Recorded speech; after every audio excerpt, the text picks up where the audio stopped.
Why we normalize it'd be okay for women to have all these hormonal dysfunction? Many of those symptoms are biomarkers of something much more serious.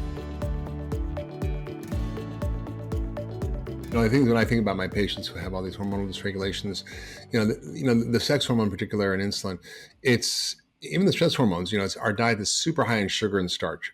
So carbohydrates are okay, but where are you getting them from? Are they whole grains? Are they beans? Are they vegetables? Are they fruit? Or is it flour and sugar? That matters. I think caffeine is another huge one that often adversely affects menstrual issues and hormonal problems. Alcohol is a huge one.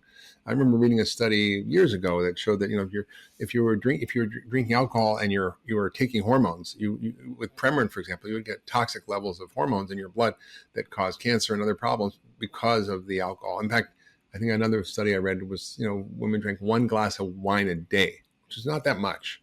According to some people, it increased the risk of breast cancer by 40%. That's staggering, and it has to do with how it affects estrogen and hormones. So you've got all that, and then you've got all the crap in food, all the hormones in dairy. That's a big one. Dairy, I think, is a huge one for people. And I think a lot of women with hormonal dysregulation get off dairy and they feel better. And there's 60 different hormones in milk, including growth hormones and estrogens and progesterones, and as not to mention antibiotics.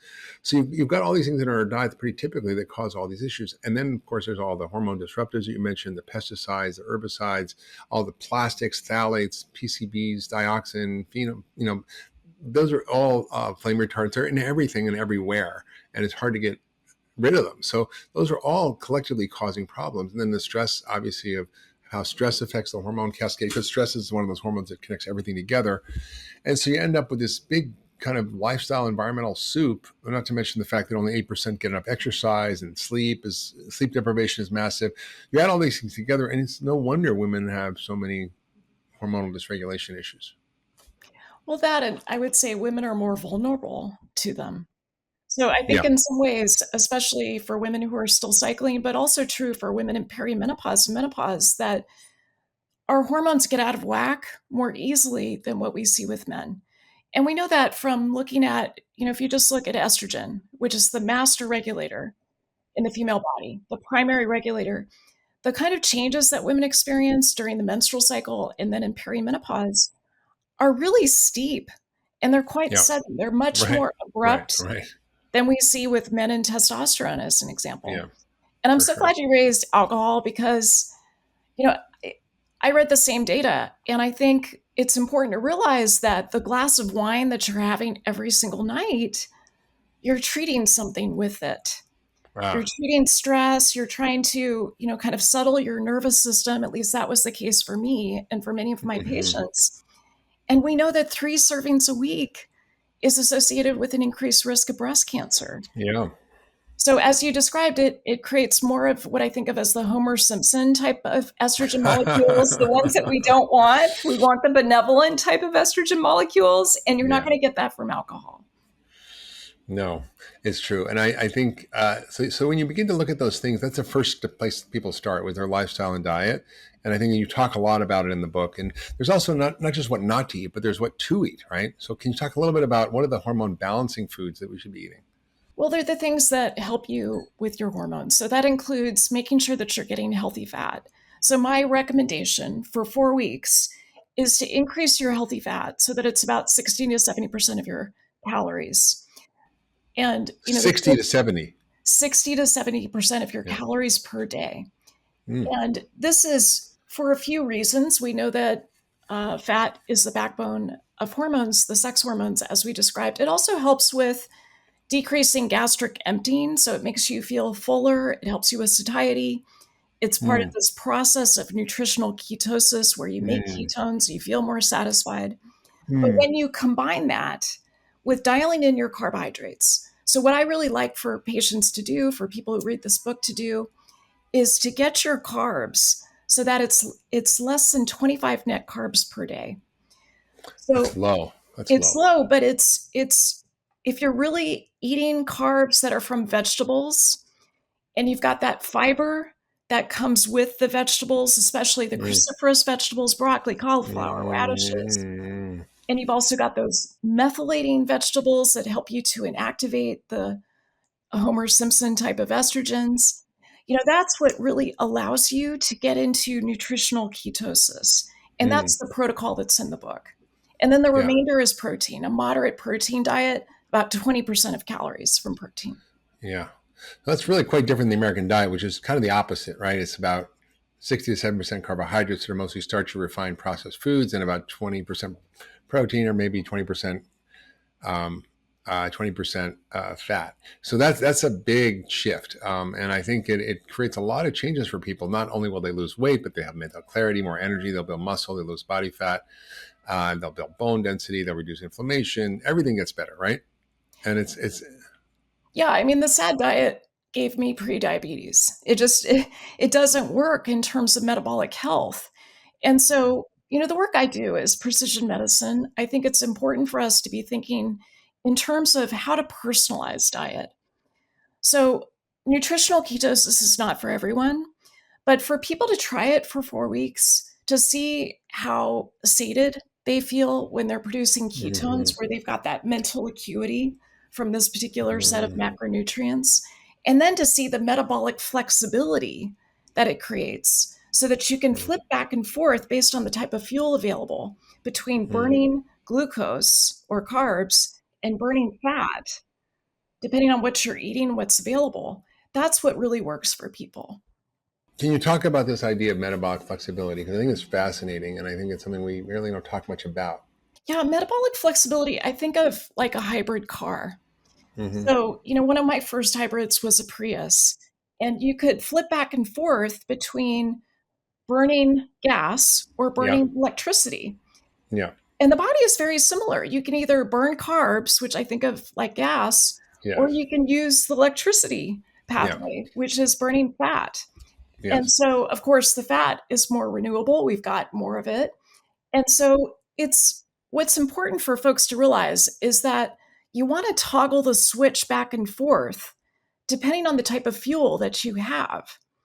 So, for me, this morning, as an example, I haven't had any food yet and I'm burning fat. So I've got ketones. I feel satisfied. I don't feel hungry. I've got mental acuity. I'm able to focus. And that's hardwired into our DNA. Hmm. Now, when I was eating more carbs, what I found was that I was hungry when I first woke up in the morning. I had more sugar Mm, cravings. My hmm, insulin was out of whack. It was too high. I was stuck hmm. in fat storage mode. It just didn't work very well in terms of, trying to live the deep life that I want to live. Yeah, sure. Yeah, so you get all out of balance, and what's interesting is that the sort of we talked about a little bit, but the cocktail of hormones that go awry in women's 40s and early 50s is really not well recognized, and that is the sort of this soup of hormones that get out of balance, including stress hormones, cortisol, the sex hormones like estrogen, progesterone, and all the other hormones related to sex hormones, thyroid, and insulin. And so that is a those are very subtle things to play with in a body, and yet they respond really well to lifestyle, to the right supplements, to fixing your microbiome, to just tweaking everything, reducing toxins, detoxifying. I think one of the things you talked about earlier was really important, which is there are certain foods which we know help with hormonal regulation and balance. One of them is the brassica family of cruciferous vegetables. You mentioned that, but I don't want to sort of gloss over it. It's really important. I think women should probably have a cup or two a day of broccoli, collards, kale, cabbage, Brussels sprouts, that whole cocktail of vegetables, because of the compounds, the phytochemicals they contain that help regulate estrogen metabolism and sort of de-risk your estrogen from being a carcinogenic type of estrogen to a more healing, beneficial type of estrogen. And I think also the same thing is true around insulin and blood sugar. When you start to sort of get into the trouble with that, you've got to really do what you're saying is shift your diet towards more good fats and less starchy carbs. So we kind of know that if we kind of work on all these things, that actually women can really get rid of these symptoms. You can. And, I think there's a few interesting areas related to this topic. One is that I was taught when I went through my training that the symptoms women start to experience after 40, the difficulties sleeping, the night sweats, the hot flashes, that those are these inconveniences that could be medicated with hormone therapy in the right candidates. But now what we're actually learning is that many of those symptoms are biomarkers of something much more serious, which is dysfunction of blood vessels, endothelial dysfunction. Yeah. It's a Hmm. biomarker associated with bone loss. And so it becomes much more important, I believe, to get these hormones back into balance, starting first with diet and lifestyle. Another piece that's really essential is that having large blood sugar excursions, which was my story until I figured this out Yeah. in the book, Yeah. that can trigger hot flashes, night sweats, mood swings, many panic attacks, many of the things that women are starting to experience in their 40s. So, the more we can dial in that metabolic health piece, along with balancing these sex hormones, the better off women are. It's so huge, and I think we really just coming to understand that these are not normal things. They shouldn't be normalized. That women That's right. aren't just sort of relegated to being quote hysterical, which is the I hate that word. It's like it basically comes from hysteria, which is the uterus, right? Hysterectomy and hysteria are not unrelated, and I just hate it too. I mean, I oh love my how god, it's you, terrible. Why we normalize it? It'd be okay for women to have all these hormonal dysfunction and not actually get to the root causes of it. So it's really not normal. Like 75% of women have some type of PMS, and 85% of women have some type of hormonal issues in their life. Why is this happening? Why has it been so normalized? And what are the root causes of all this hormonal dysfunction?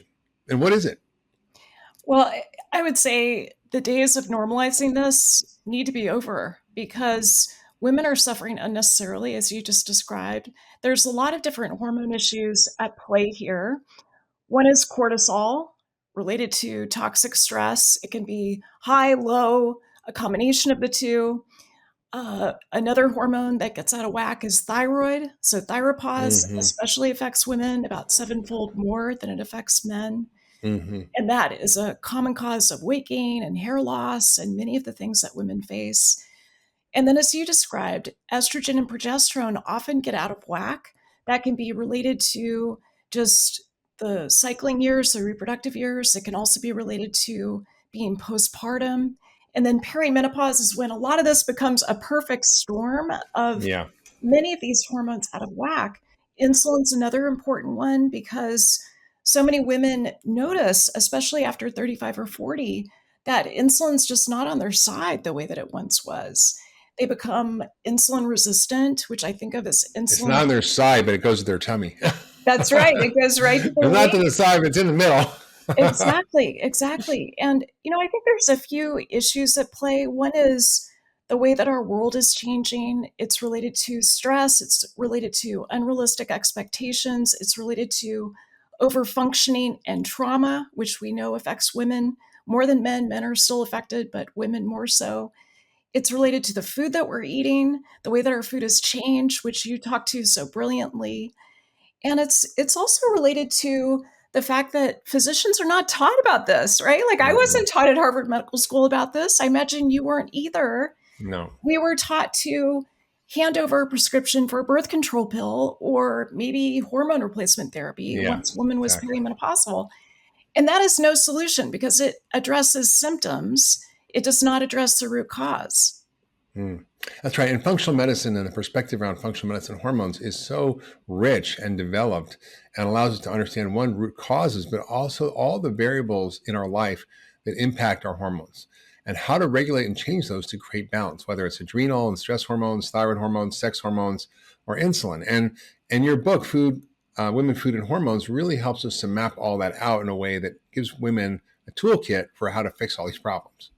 That's right. I mean, this was born of me struggling myself with almost every hormone imbalance that you can imagine, Mm, and mm, also struggling with my weight. So, unlike you, mm. Mark, when I was sitting down and writing that first book, I gained about 25 pounds. I've never Oh seen your boy. weight fluctuate very much. I don't know. No, Is that no. true?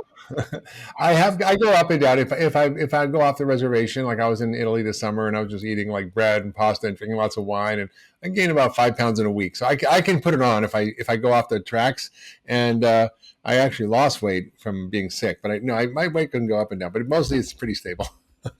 Well, it sure seems stable. And, we know that women have this asymmetric response to stressors, to food. So many of us will gain weight And there's an evolutionary bias for women to gain weight rather than to lose weight because it helps us with fertility. It helps us Of with course. during a pregnancy. Yes. So, for those of us who are trying to fit into the clothes in our closet, that can present some problems. So, Yeah. my own struggle with weight, my own struggle with hormones became really the basis of the books that I've written. So, I'm a case study as well as someone who's really curious about how do we get these hormones into balance, especially with targeted lifestyle changes, Mm. starting first with food, and then you know, how do we get out of that place of misery around hormone balance? Because the truth Yeah. is, it's so much easier to get your hormones back into balance than to live with the discomfort, the misery of them being out of whack. Yeah. It's true. And I think the beautiful thing about it is that the solutions are relatively straightforward, and yet you're not hearing about them. And I think that the suffering around hormones is quite extreme. I mean, it's irregular periods, it's heavy periods, it's PMS, which is a whole range of symptoms from breast tenderness and fluid retention to diarrhea, migraines, fatigue, mood changes, sleep issues that can be quite debilitating. And they treat it now, they call it PMDD, which is premenstrual dysphoric disorder. They treat it with like version of Prozac. Essentially, they change the name of Prozac to some other name, and then they use it for PMS. That's not the solution. And even with postmenopausal symptoms and perimenopausal symptoms, those are often exacerbated by the things that are driving hormonal imbalance. So I'd love for you to talk about what are the things we know that drive hormonal imbalance. And then we'll get to what we do to fix those hormone imbalances. Because I think we know a lot about whether it's food or lifestyle or environmental toxins. Talk about the things that really drive women's hormones out of whack. Well, you got it. I mean, I would say food is one of the primary drivers, and that includes not just getting sufficient fat, which is the backbone of the sex hormones that you make, it's also getting the right dose of carbohydrates for you, which is so Mm-hmm. important when it comes to insulin and leptin and some of these other hormones that are involved in fat storage as well as satiety. So, getting the carb dose right, also getting the protein dose right. So, dialing in these macronutrients becomes incredibly important. And a big part of what was behind this book was that I was struggling not just with weight gain, but with a loss of metabolic health. And that's something that we know affects about 88% of Americans right now. So 88% of us are metabolically unhealthy. Many of us don't know it. So it's not just about the bathroom scale, it's not about diet culture. It's about becoming metabolically healthy. And the Mm-hmm. hormones are such an essential part of that. So, as you described, food, stressors, especially toxic stress, I think a lot of us going through the pandemic had an experience of toxic stress. Some people had weight gain associated with that. There's Mm-hmm. the changes, there's environmental toxins that we get exposed to that are endocrine disruptors. So Yeah. the root causes are something that many of us encounter. Yeah.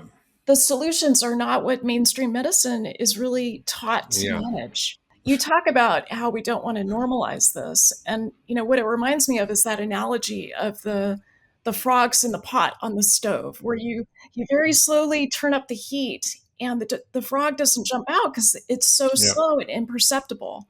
And so I don't want women to just sit back and say, oh, my doctor checked my labs and said I'm just getting older. Like, don't settle Yeah. for that. Don't be Yeah. dismissed. There's so much misunderstanding about this. And so it takes us taking our health in our own hands and saying, okay, this is not how I want to live my life after 40. I want to change things.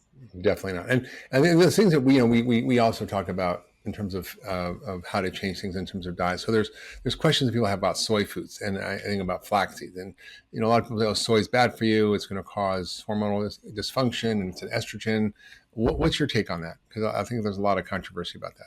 There is a lot of controversy. I think the problem is with GMO soy.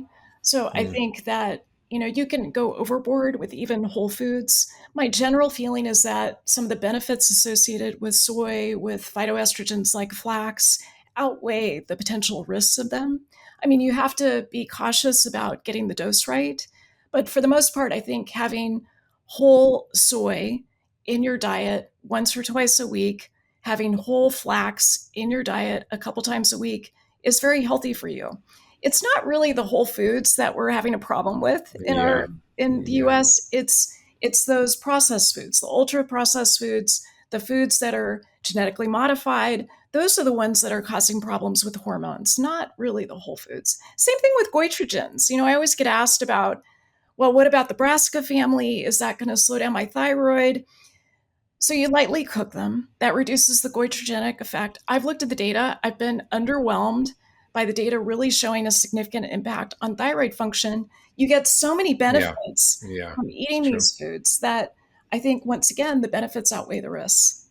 It's so true. I think people like, and what cracks me up is a lot of doctors who treat cancer patients, breast cancer patients, will say essentially that they shouldn't eat soy food because they're worried about cancer, and yet they say that it's okay to drink alcohol and to eat sugar and And to have just doesn't. Ensure, if you're losing weight, have Yeah. Ensure. Oh my God. Yeah. It's crazy. It's really crazy. So I think what you're saying is important. I want to come back to the glucose thing because you mentioned the changes in blood sugar and glucose that also affect hormones. And we know, for example, in men who eat a lot of sugar and starch, they tend to get more estrogens. They tend to get breast enlargement or, man boobs. They lose the hair on their body. They get big bellies. They get soft skin. And it's because the fat produces estrogen and the fat is laid down because of high insulin. And so you discovered a lot by using the continuous glucose monitor, which is really a kind of a new advance in actually personalizing medicine, what you call precision medicine. And you are an advisor to Level, so am I, in terms of this company that is really driving the space around looking at our own blood sugars in real time and how different foods affect it and how we can modify our diet to actually keep our sugars in balance. So what did you learn from doing it yourself, and why is it so important for estrogen and hormone balance in general? I'm a huge fan of continuous glucose monitoring. The great thing is that you don't have to have a continuous glucose monitor to benefit from monitoring your glucose. You could also use just a $25 glucose meter to get some of the same data. It's not quite as dense or Mm-hmm. comprehensive. Mm-hmm. But I had a Mm-hmm. lot of surprises. I started wearing a continuous glucose monitor about 4 years ago. Mm-hmm. And at the time, I had prediabetes. My fasting glucose was about 105 to Wow. 110. Wow. And what I discovered was that many of the foods that I thought were healthy were giving me these massive excursions with glucose. Things like beans, chickpeas, legumes, sweet potatoes, apples, a lot of Wow. Apples. fruits Apples. were just making me spike so high. Grapes, peaches. Yeah. So Yeah. what I had to do to reclaim metabolic health was to really dial in my food plan and to avoid some of those foods that were spiking me to the diabetic range. And I found that that really helped. So, a big part of what I learned as I dove into the literature for this book was that you've got a few choices for metabolic health. One is to go 100% plant based, and there's a lot of evidence behind that. And what I discovered myself was that being 100% plant based was not the best fit for me. I started to Mm. lose muscle mass. I'm someone, I'm Jewish, I'm hungry all the time. And so 100% plant based just didn't work very well for me. What can I Wait a say? minute. Wait I'm a being minute. Wait a totally minute. honest. When you're eating the way you're now, you're still Jewish and you're not hungry all the time. So I'm not sure that logic flows, Dr. Gottfried. Well, I have to say, keto saved me. So going on a ketogenic diet made my blood sugar go from severely spiky, which you don't want, to a lovely flat line where my Amazing. mood is more stable. I don't have anxiety anymore. I've got this feeling Mm-hmm. of like, oh, like the angels are singing because I can Mm-hmm. focus. I don't have this jacked up glucose every day. So, 100% plant-based or a ketogenic diet, that's what I found in the literature to be the most evidence-based way to reclaim metabolic health. Do you want to know my secrets for living a long and happy and healthy life? Well, all you have to do is check out my weekly newsletter, Mark's Picks, where I share my favorite tips for health, longevity, well-being, and lots more. Check it out and link below. But often vegan patients start to change their hormonal patterns. They stop menstruating. They They have all sorts do. of issues. So how do you sort of explain that? Well, what I see with a lot of folks who are vegan or 100% plant based is that they don't often get sufficient fat.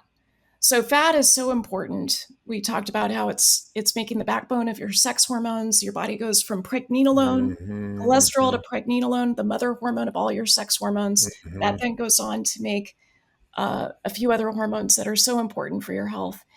And so what I see with a lot of vegans is that they're not getting sufficient fat. They're not getting the extra virgin olive oil, the avocado oil, the nuts, the seeds that they really need. Sometimes they're eating too much processed food because we know Yeah. there's a lot of vegan processed food that you think might be healthy, but it's not Oh necessarily. boy.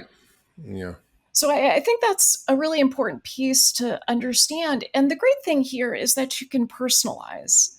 You can use devices, wearables like continuous glucose monitoring or using a glucose meter to see what sort of food is the best fit for you. What I discovered was that nutritional ketosis or ketogenic diet adapted for women. So, with sufficient carbohydrates to keep my thyroid working, to make enough serotonin, to avoid raising my reverse T3, to help me with not raising cortisol too excessively. That's what worked really well for me. And for Amazing. hundreds of patients who followed after my protocol. Now you mentioned, muscle mass as being key. Can you talk a little bit more about that in relates to hormones, and particularly sex hormones for men and women, and also cortisol and growth hormone, and insulin, which are all affected by your muscle, which people Yes. don't think of as important. I mean, people think, oh, I'm going to work, get my heart healthy, my brain healthy, and get my joints healthy, but no one's like muscle. Well, but muscle is actually the currency of health. Muscle is the currency of health. I think I was taught a model that was very disease centered, not Mm, health centered. mm, And, the work that you and I do, I think, is turning the ship so that we can be more health centered. And a big part of being health mhm, centered is to make sure that you preserve your muscle mass as you get older. So we know that maintaining your muscle mass, maybe even growing it as you get older, is one of the most essential markers of health span, that period of time that you feel fantastic and relatively free of disease. So, one of the things that I found when I was on 100% plant based diet was that I was losing muscle. And, mhm. yes, I had a high stress life. I think cortisol was part of the story. So, high cortisol can be associated with breakdown of muscle. But the other thing to think of with insulin and with blood glucose is that the math comes out to what are your inputs? So, what are you eating? But also, how are you disposing of that glucose? And that's where the muscles become so important. Yeah, right. I mean, it's interesting because muscle is really where your metabolism is. It's all your mitochondria.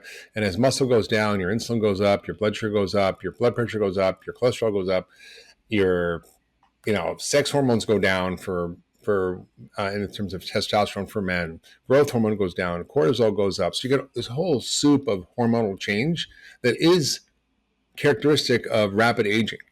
Yes. And Sarcopenia.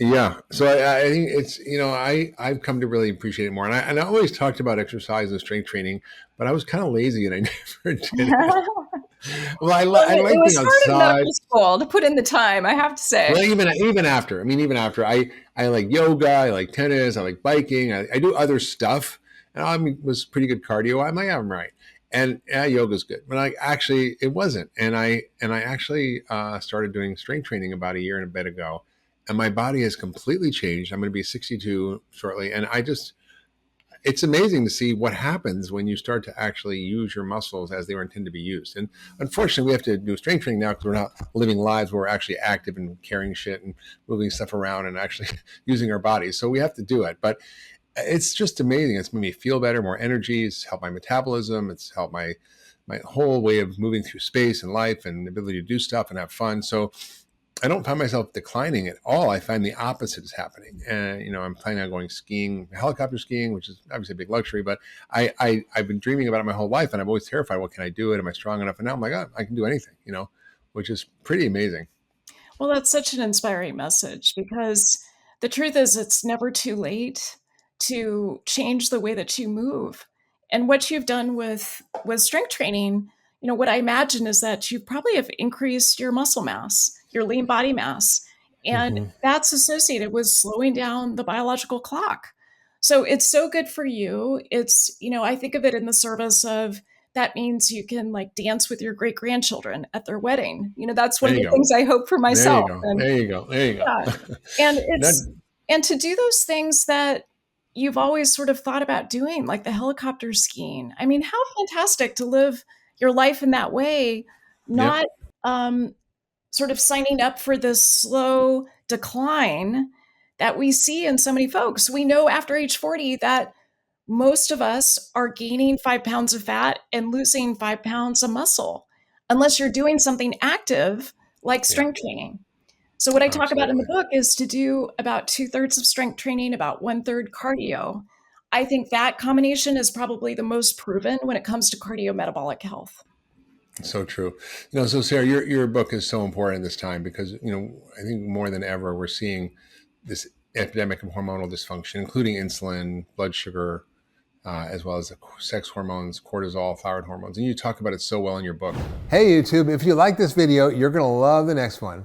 5 to 10% of women are impacted by PCOS. 5 to 10% of women. That's a lot of women. I mean, listen, if half the population of America is 330 million, if that's the population, half of that's like 65 million. Yep. And 10% of that's like 16 million people. That's a lot of people. Yeah. And, it is PCOS, or polycystic ovarian syndrome, is a syndrome that is involves irregular periods or not having any periods and androgen excess or changes in your hormone balance. But it is a syndrome. So that means that there's a continuum where some people have all aspects of PCOS and some people just have some aspects of PCOS. And we can talk more about that. But so there may even be more than this, that we're not even picking up. It's quite common. And it's definitely something we're thinking about all the time when somebody's coming in and complaining about irregular periods or not having had their period for a bunch of months. A young woman that should be having regular, periods. And then get really heavy periods. They can miss periods. They can light periods. What are the other symptoms that are pretty common? Yeah. So we see hirsutism, which is the growth of hair. That sounds terrible. Yeah. The growth of hair where women don't want to have it. So on their lip, on their chin, on their abdomen, like in their belly area. So the hair is growing where they don't want to have it. And then they may have hair loss where they want to have hair. So they may have some male pattern hair loss. They get acne. And typically, wait. So basically, they're losing hair where they don't want to lose it, and they're getting hair where they don't want it, and it's because of these high levels of male hormones, yes, like DHEA and testosterone, that end up causing basically this male appearance almost. Yeah, their hair growth shifts because their hormones shift, and so you see the bearded women in the circus. That's what this is, right? Yes. Well, some of them may have had some other things going on too, to an extreme, right? But yes, in general, yeah, this is, you're starting to grow hair where you don't want it, and not having good hair where you on the top of your head where you want it, and all because there's been a real shift in your hormone balance in your body. And so when we actually check, we see high levels, like you mentioned, of that DHEA in the blood. We may see high testosterone levels or high free testosterone levels. And so those are some of the biomarkers that will show up when you look. Yeah, and you also get acne, bad acne. Bad acne, yeah. And a lot of times, like in the lower jaw area, acne, and sometimes cystic acne. And then they'll often gain weight. Now, not everybody with PCOS is overweight. There's a lot of women, and we can even talk more about that today. There's a lot of women who don't have the obesity part of it, and they're just dealing with irregular periods.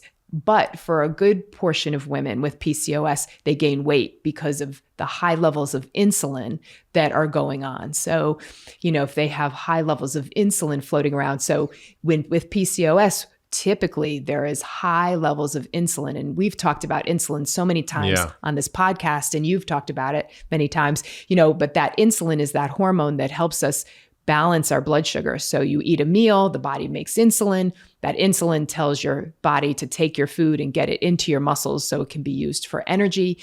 And what happens when somebody has insulin resistance is their body's not listening to that insulin as well. And they've got high levels of insulin. And that high level of insulin will cause people to gain weight around the belly. And so we often see with PCOS that weight gain around the belly, that belly weight. Yeah, so this sounds like a miserable condition. You get pimples, you lose hair on your head, you grow a beard, you are infertile, your periods are all over the place. This just sounds terrible.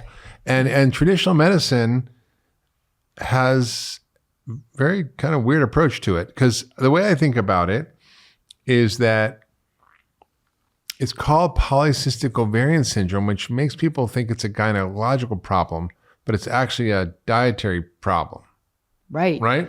Right. It's often a dietary problem. And, it's not always dietary, which is so interesting, right? Because we're learning about how toxins from the environment, like BPA and plastics, and we're learning about the microbiome and how that can be a trigger. So there's toxins and dysbiosis or imbalance in the microbiome are common things that we see. Toxins can cause insulin resistance. Absolutely. And the microbiome imbalances can cause insulin resistance and prediabetes. So it's all connected. It's all connected. And you're right. And a huge portion of people, it's dietary as well, where they're, but I think it's important to remember it's not always that, right? Yeah. But there's a huge portion of people where they're just eating too many carbohydrates, too many refined and processed carbohydrates for their body. So, or for anybody's body. But those high levels of refined and processed carbohydrates really can be a trigger for this insulin resistance and weight gain. And then that insulin resistance shifts the hormone balance, and then you get this imbalance in hormones, and you get the high androgens or testosterone and DHEA, and then the periods get irregular. So, but interestingly, as a syndrome, it's important that we pay attention to that individual person, because it's very different. You may have 10 women in a room with PCOS, and you may have 10 really different reasons for why they have PCOS. No, that goes to They're really not all the same. Yeah, it's really an interesting aspect for functional medicine doctors to work on. That just speaks to the whole approach of functional medicine, which is because you know the name of your disease, it doesn't mean you know what's wrong with you. Right. Absolutely. It's just this description of the symptoms, but not the cause. And so functional medicine is about the cause. It's about why, not what disease you have PCOS, but why do you have that? Right. And traditional medicine, the symptoms are treated symptomatically. So what are the traditional treatments that you see regular doctors giving for PCOS? Yeah. So often women will be placed on birth control pills, because if they're having irregular periods or they're skipping their period, many times the physician will put them on birth control pills because it will regulate their cycle. They'll put them maybe on metformin, because metformin improves insulin sensitivity. It's a diabetes drug. Yeah. So, and then that can many times help with the weight gain. It sometimes helps with the acne and the hair growth or hair loss. And they'll often put them on spironolactone, which is another medication that helps with balancing the hormones and can help with some of the symptoms. Yeah, it's a diuretic, and it just blocks the conversion of testosterone to the kind that really causes the hair loss. Yep. Called DHT, but it's really fascinating, but it really doesn't speak to addressing the root causes. So from a functional medicine perspective, what are the root causes for PCOS, and how do we start to deal with these? Yeah. So, as you mentioned already, diet is huge. Diet has a huge impact. When somebody's eating too many of the refined and processed carbs, too much sugar, too many of those coffee drinks with sugar in it, juices, sodas, refined and processed oatmeals, cereals, and, pastas and breads and muffins, and, those foods that we've been grabbing too much of. For some people with some genetics, that can really throw off this whole system in their body. Another big common area are toxins. I see this a lot. I see a lot of, I think, is toxin related.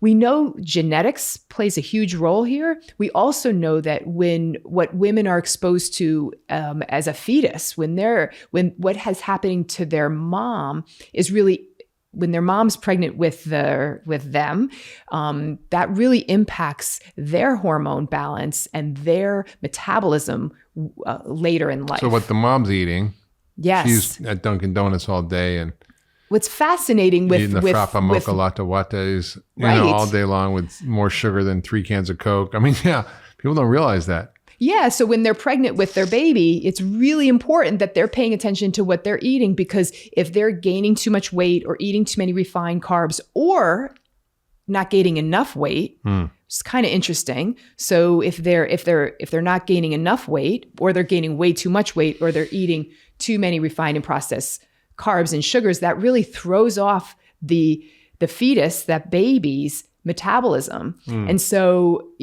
sometimes we tell our patients, you can just blame it on your mom. They call it epigenetics, which in the genes get tagged, and messages of, Jeff Bland's called the Book of Life, and where the bookmarks are in the Book of Life, you've got this whole genetic code, but not all of it gets read, but you can bookmark different aspects of it depending on what exposures you've had. And we know this from lots of research on epigenetics, that what the mother does, what she eats, what she's exposed to, her thoughts, feelings, all those tag the baby's genes for what happens to them in the future, and whether they get diabetes or heart disease or cancer or obesity. Yep. I mean, it's all programmed, but that doesn't mean it's not fixable. Absolutely. You can Great point. actually modify your gene expression. And that's what functional medicine is all about, is changing the environment, then the big picture of the environment, meaning your diet, lifestyle, toxins, et cetera, yep. How all of those inputs affect your gene expression is what functional medicine is about. It's about modifying your lifestyle and your environment to influence your genes, to change your health in every aspect. Yeah. So for some people, it's harder for them than others. Like some people come in and they're like, it's just not fair. I have to be so much more careful than my friend Susie, right? And it's true, because there are some people, yes, there are some people that have to be so much more careful with their diet. I mean, we all should be eating a healthy diet, but some people have to be more careful with the carbohydrates than others. Yeah, I would say, there are a few people who are better adapted to higher carbohydrate diets, and there are very few. Yeah. I know a few of them, and those are the ones who stay skinny eating anything. But when you look at the fact that 88% of Americans are metabolic unhealthy, almost 9 out of 10 of us have some degree of insulin resistance. Yeah, that should get our attention. It's probably the majority of us who don't do well with a lot of starch and sugar. Yep. And there's a continuum, right? Some can do more, some can do less. Some look at a bagel and they gain weight, literally, because they think about it and their insulin goes up and they put all the fat on their bodies. I want to jump back to something you quickly talked about, which is toxins. And I want you to explain how environmental toxins and what toxins influence hormones and influence insulin resistance. Because both of those things are going on with PCOS. And I think it's something people don't understand. Yeah. This was impacting men more than women, but we realized Agent Orange, right? So when men were exposed, there may have been a few women. I don't really know how many women went to Vietnam. Probably not very many, right? Not too many. Not too many. So when they were exposed to Agent Orange in Vietnam, they had a much higher rate. They have a much higher rate of getting diabetes with less weight gain, right? So that's when we started to say, oh, this is interesting. There's a real interesting connection between toxins in the environment and our metabolism and our weight. And then we get diabetes. And they get Those diabetes. Who got Agent Orange exposure had lots more diabetes. Lots more diabetes at less weight gain. So, I'm just going to make this up here, make up some numbers, but just so people understand, they may have only had to gain 10 pounds or 20 pounds to get type 2 diabetes, where a typical American maybe was gaining 50 pounds before they got type 2 diabetes. Right. For an example. So they were getting type 2 diabetes with less weight gain, meaning that there was more to it than just the weight gain, right? And that's when we realized that these toxins were damaging probably the mitochondria, right? So that powerhouse of your cells. We also know BPA, that plastic, that's been really well studied to show there's a connection with insulin resistance. Yes. We've known for a long time about the connection with breast cancer and BPA. But there's also this connection with insulin resistance and weight gain. So that hard plastic, they use BPA in the lining of cans or on receipts. Baby bottles.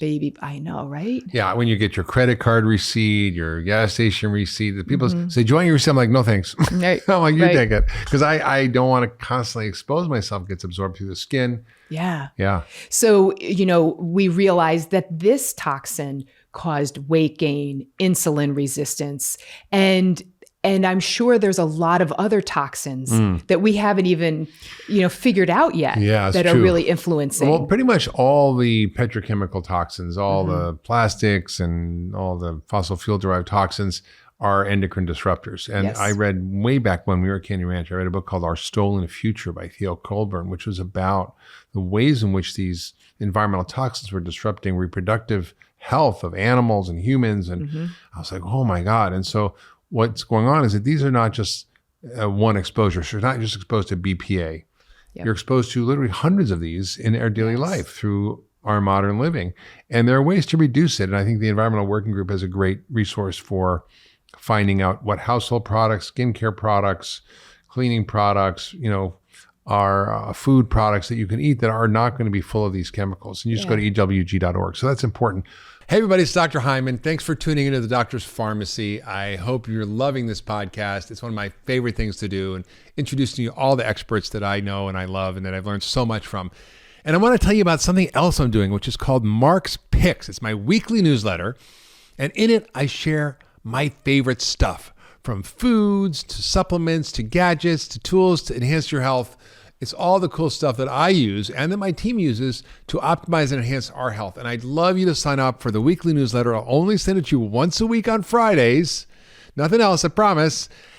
And all you have to do is go to drhyman.com/picks to sign up. That's drhyman.com/picks, P-I-C-K-S, and sign up for the newsletter. And I'll share with you my favorite stuff that I use to enhance my health and get healthier and better and live younger, longer. Now back to this week's episode.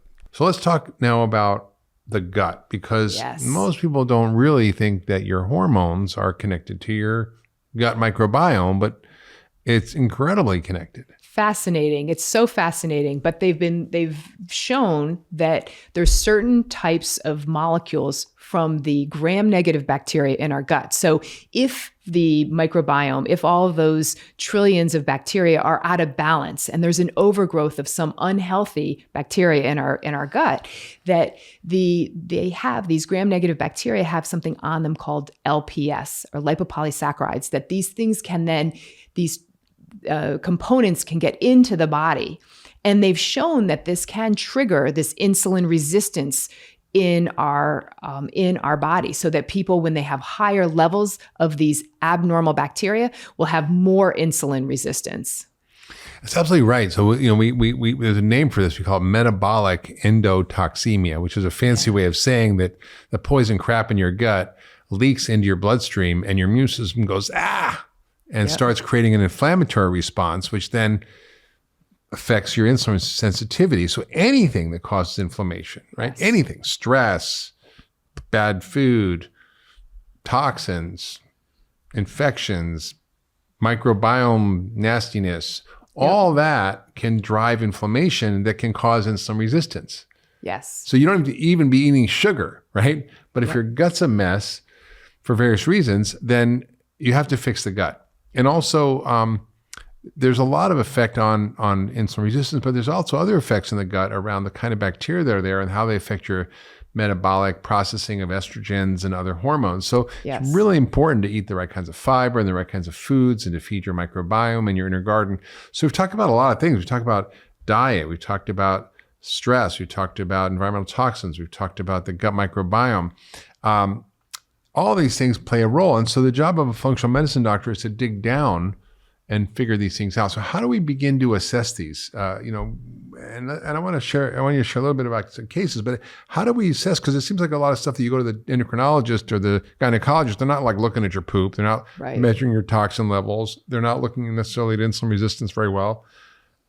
What do we look at that's so different here at the Ultra Wellness Center and through the lens of functional medicine? I mean, I think that's what's critical about functional medicine and what we do is we get a really good detailed history. And that gives us a lot of information. So when we take the time to get to know our patient and get all of the history of their life, their timeline of their life, what things have happened to them, what illnesses they've had, what disruptions they've had, what exposures they've had, what other things are going on in their body, that really impacts where we go and what we choose to look for. So you get a really good history first and foremost, and then that informs you what you want to test. You could test everything, but this ends up being a lot of tests. So what's important is to get a really good history so you know where to really focus. So for one person, it may be, I really got to look at their gut microbiome. I've got to figure they've got this sort of history. I think that might be an area that we really have to focus on. I want to look at what the balance of the good and bad bacteria are. I want to see if they have maybe some of these lipopolysaccharide components that may be triggering inflammation and insulin resistance. Or maybe somebody else, you've got a sense based on their history and some of their other symptoms that it's more toxin related.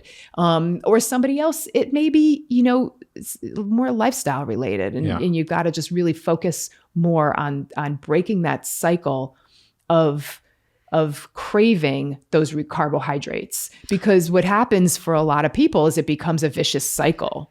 Right? They eat the carbohydrates, the real refined processed carbohydrates, their insulin goes up. But then they end up, they gain some weight, then they crave more and more of them, and it becomes this vicious cycle that gets out of hand. And I think that's important to pay attention it's so important. to. And we really, don't just look at the hormone levels, which a typical endocrinologist or GYN, we look at those too, but because they're very helpful and informative to look at the testosterone levels, DHT, and look at DHEAS and all kinds of things that we look at. But we're also looking at toxin load. We're looking at the microbiome. We're looking at nutrient levels. We're looking at insulin resistance in ways that may not be looked at. So tell us about the first patient you had who was 20 and she had these really irregular periods and acne and bad digestive issues. How did that all get started for her?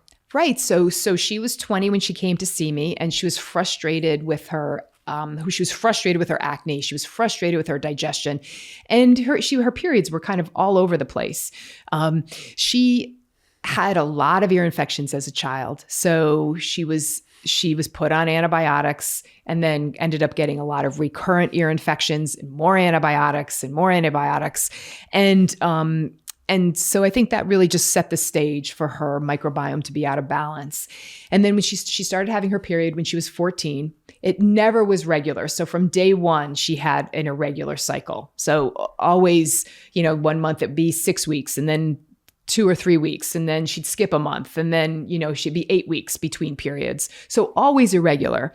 And then I'm not really that surprised just having done this for so long, but she also then in puberty developed a lot of acne. So, probably because of some of the shifts in the microbiome in her young years, and then, just all of these things going on. And you see that a lot. You see kids, a lot of ear infections. Maybe she's eating dairy, which commonly can cause a lot of congestion. They throw the antibiotics at the kids, and then they get a little older. Then they start getting gut issues, and they start getting acne and other things. And so it's all connected.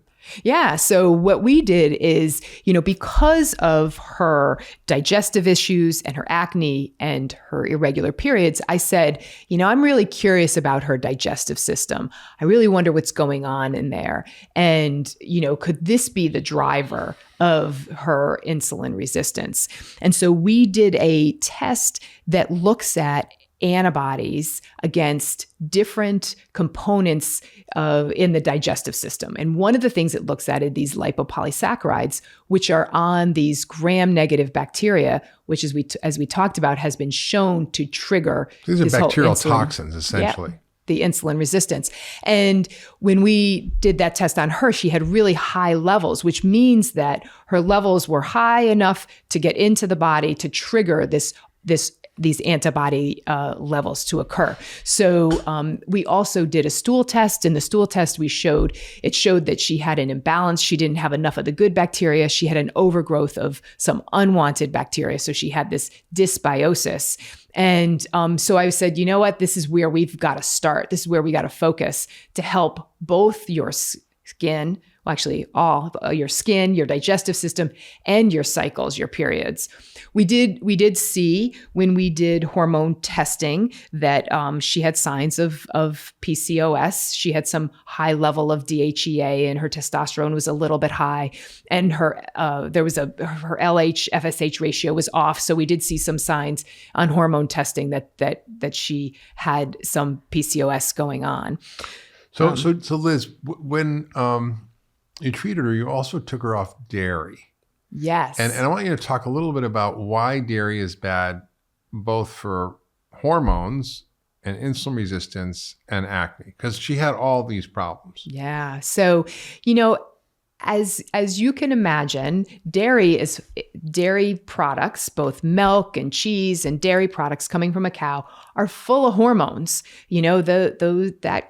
That cow, to make cow's milk has a lot of hormones floating around. Those hormones get into the milk, even if it's organic. Yeah. Yeah. And so, and there's more in ones that aren't organic. Yes. There's like 60 different hormones in milk. Yeah. And some people are very sensitive to those hormones, and they will cause acne production. They will cause more acne, more, and then of course a lot of people are sensitive to dairy. Yeah. So it can cause a lot of digestive unrest and digestive issues. And what's also interesting to me is that when you look, people consume dairy, dairy will spike insulin pretty high. Yes. A 300% increase in insulin consuming dairy, which I was sort of surprised at when I looked at the literature. Especially the lower fat dairy, yeah. right? Because right. And so for so long we were going to the lower fat, and then we were going maybe to the lower fat chocolate milk in school, right? All those things that were spiking insulin. And I would say for women with hormonal issues, I think dairy's got to go for most of them, to start at least, to see how it affects them, because absolutely, whether it's irregular cycles or whether it's PCOS or whether it's acne, whatever is going on, I think it's an incredibly hormonally disruptive food for so many people. And a lot of people can tolerate it fine, but if you got problems, you got to start thinking about what you got to cut out.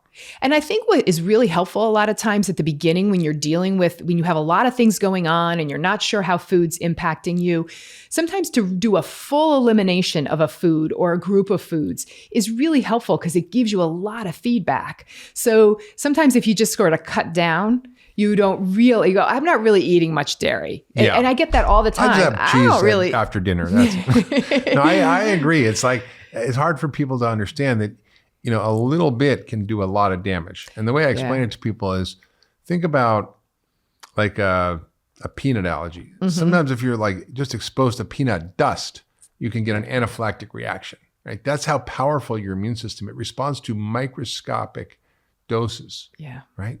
So I think that's important to remember. So what happened with this young woman? You treated her? Yeah. So because we found this dysbiosis, or imbalance in good and bad bacteria, we needed to get rid of the dysbiosis. So we used an herbal combination to treat that. We also gave her a lot of good probiotics and prebiotics, the things that feed the good probiotics. Mm. And we took her off of dairy. We did more of a comprehensive elimination diet at the beginning. So we took her off of dairy, but we also removed gluten and a lot of other inflammatory foods, and really focused on a phytonutrient-rich diet. And I think sometimes we don't think about how powerful that can be, right? Those phytonutrients, those components from our plant foods that have amazing qualities in our health, from lowering inflammation to helping detoxification to helping the process of elimination of our hormones that we want to eliminate. Yeah. So they really are powerful. And so when you help people get those 8 to 12 servings of phytonutrients, which come from your vegetables, some fruits, some nuts and seeds. Yes, spices, teas. Really, that can be really powerful for the body. Yeah, so it's not just about what you eliminate; it's what you add. That's very true. Yeah, I want to change the name, called the addition diet. Yeah, I like that. So that was very powerful for her. We also added in some inositol, a combination product that has some myo-inositol and dechiroinositol, which actually helps improve insulin sensitivity. So we did this for a while as well. It can help improve the cell signaling in the body and improve how the insulin works. We also really repleted some deficiencies she had. She was low in vitamin D, which we know is important for insulin sensitivity. Yes. She was low in vitamin A, which is important for skin. She was low in omega-3 fats, which is really anti-inflammatory. So we replaced a lot of the deficiencies that we found as well. It's amazing. And then what happened? What was great because her digestion improved. That was the first thing that got better. And then her skin, it got better. And then after a few months, her periods just started to really get regular for her. Yeah. I mean, it's just I get, honestly, Liz, I get so angry because, and doing functional medicine for so many years, people suffer so needlessly from problems that do have solutions. And it's not rocket science. It's not like we need to know some great new discovery in medicine. We understand biology enough now using the lens of functional medicine and systems biology, which is now gaining more traction and people are becoming more aware of it.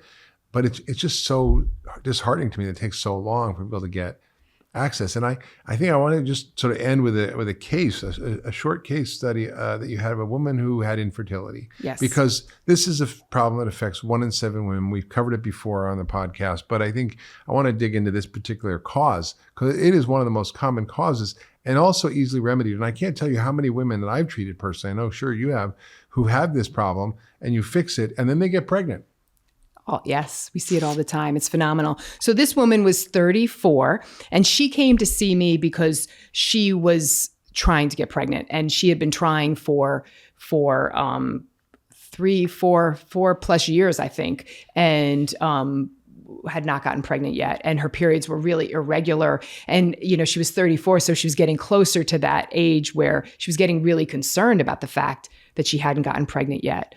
And she also noted that over the last few years, she had gained some weight. She was about 20 pounds overweight. Most of that weight gain was around her belly, which was making her frustrated, and she didn't really feel like she was doing much different anymore. She also had to get some laser therapy done, so to remove the hair on her chin and on her belly. So she had some laser therapy done, and she was also struggling with acne.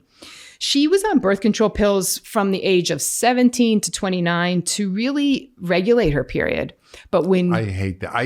When I hear that sentence, oh, my doctor put me on the pill to regulate my period. I'm like, well, why is it irregular? And let's figure that out instead of just slapping you on the birth control pill, which is not side effect free. Right. No, it's not. No. And so, but when she went off of the birth control pills, her periods were irregular since then, and she developed a bunch of acne. So, she really came in for us to help her with her fertility. And so we did testing and we found that her testosterone level was high, her DHEA was high, her LH-FSH ratio was off, and her insulin, her fasting insulin was really high. So her fasting insulin was 13. And, we really want that to be like 5. Yeah. So it was high. And to me, that signaled, okay, that this was an area that, she's got insulin resistance, she's got PCOS, and that's really what's driving all of these things that she's dealing with. And so when I got her diet history, which she filled out when she came to see me, she said, she was trying to eat healthy. She was having oatmeal for breakfast. She was having that refined oatmeal that so many people are eating thinking it's healthy, right? Sandwich for lunch. And at dinner, she'd have some pasta with some chicken or vegetables on it. And so that's really where we focused. We really worked to lower that carbohydrate intake for her. We pulled away those extra refined and processed carbs. Oatmeal, you think is healthy, she's having a breakfast, but it was also healthy for someone like that. No, and especially a lot of the oatmeals out there, and the way that we eat them. Like if we're eating a bowl of oatmeal with not a lot of other stuff in it, there's none of the good healthy fats and protein to balance that blood sugar, right? So if, you can have some a small amount of steel cut oats with a lot of, nuts and maybe some coconut milk and that can, for some people that can be a healthy breakfast, but for her, that's not how she was eating her oatmeal. And it was spiking her blood sugar and it wasn't helping with her weight. It wasn't making her feel satiated and satisfied. You're hungry. And probably. It was, So what did you do? So we really, food first with her. We put her on the Pegan diet, right? We pulled away the extra refined carbs. We said, when you're getting your carbohydrates, we want them to come from vegetables. That's where you're going to be getting most of your carbohydrates from the greens and the broccoli is a carbohydrate. Yeah, exactly. It's a wonderful, healthy carbohydrate, and really rich in all those phytonutrients. We worked to balance her blood sugar, so she had a good protein source and fat source at every meal. And we got her exercising. She had really she was really focusing more on the fertility and working, and had kind of let that go. So we got her on a good exercise program, both that included some high intensity interval training and some good cardiovascular exercise and strength training. She was a healthy woman, so we just had to get her moving again more intensely. And within a few months, 3 months or so, she lost that extra 20 pounds. Her periods regulated, and she got pregnant. That's unbelievable. So basically, these are people who go to fertility doctors, spend tens of thousands of dollars. And what you're saying is all you do is take a good history and get all the starch and crap out of her diet and sugar, got her moving a little bit. She lost 20 pounds, her cycles regulated, and she got pregnant. I wish it was this easy for most people. Some people it's a little more complicated, but you'd be surprised at how many people just following this simple approach can make a huge difference. Yeah. There was a book by one of the top Harvard scientists of all time, Dr. Walter Willett, called The Fertility Diet, that really focuses in on this whole idea of why we have so much infertility and why it's such a problem. So this is an area where I get nuts, because from a functional medicine perspective, it's relatively straightforward to sort through this using a very detailed history, the right kinds of diagnostic tests that you wouldn't get at your regular doctor, using a food first lifestyle approach, fixing the basic things you need to get fixed, whether it's diet, toxins, allergens, low grade gut issues that all can drive problems. And we just see amazing results, and it's so satisfying. If you love that last video, you're going to love the next one. Check it out here. Why is there that imbalance in the hormones, and what may be out of balance for that woman? I think perimenopause is such an interesting time where we get a lot of women who come in to the office at that time because they're just feeling so crummy.